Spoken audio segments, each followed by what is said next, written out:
What's going on, everybody? Thank you for popping into this film breakdown. I'm going to be doing these over the course of the season on this YouTube channel. Make sure to like and subscribe to support the pod, support the fellas. So I'm going to be breaking down today what concept Lamar Jackson and Todd Monken have been cooking NFL defenses with through the first 2 weeks. Without further ado, let's get after it. Let's talk about a concept that Ravens offensive coordinator Todd Monken is utilizing a ton with the Ravens.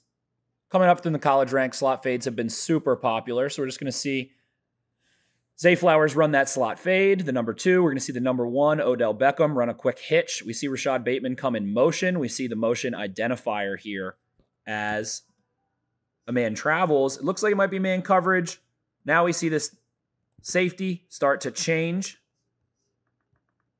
the coverage a little bit. We see some communication. So it looks like Lamar Jackson's going to have a read defender, probably this safety or linebacker, to tell if they're in zone or man.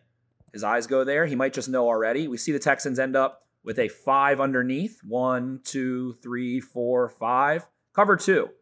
Deep halves. This half, seam up the hole, usually where you attack, or in the honey hole, this area between the flat defender and that deep half safety. So Lamar Jackson lays this ball on for Zay Flowers, goes and gets down into Texans territory. So we saw the Ravens beat zone with it.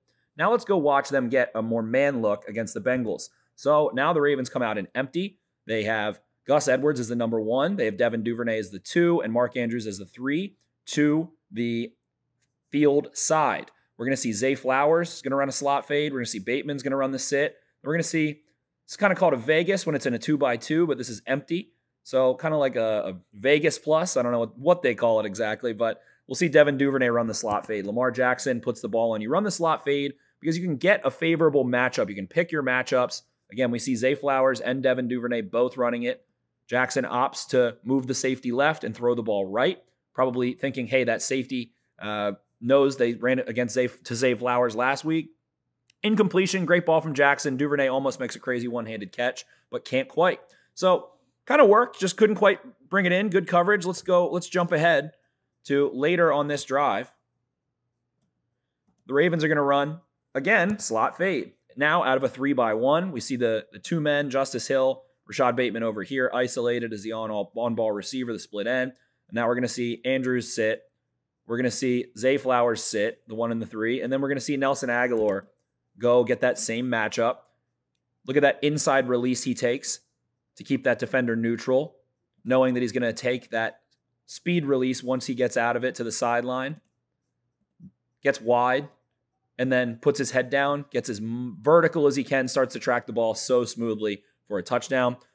That is the slot fade, run a couple different ways against some zone, against some man. It looks like the Ravens are really loving slot fade. Curious to see how they utilize this concept moving forward to continue deviating from it, setting up defenses, and building off of it with new wrinkles. But right now, Todd Monken, Lamar Jackson, and especially Nelson Agholor here hitting that crazy little shimmy salsa, are loving the slot fade in Baltimore.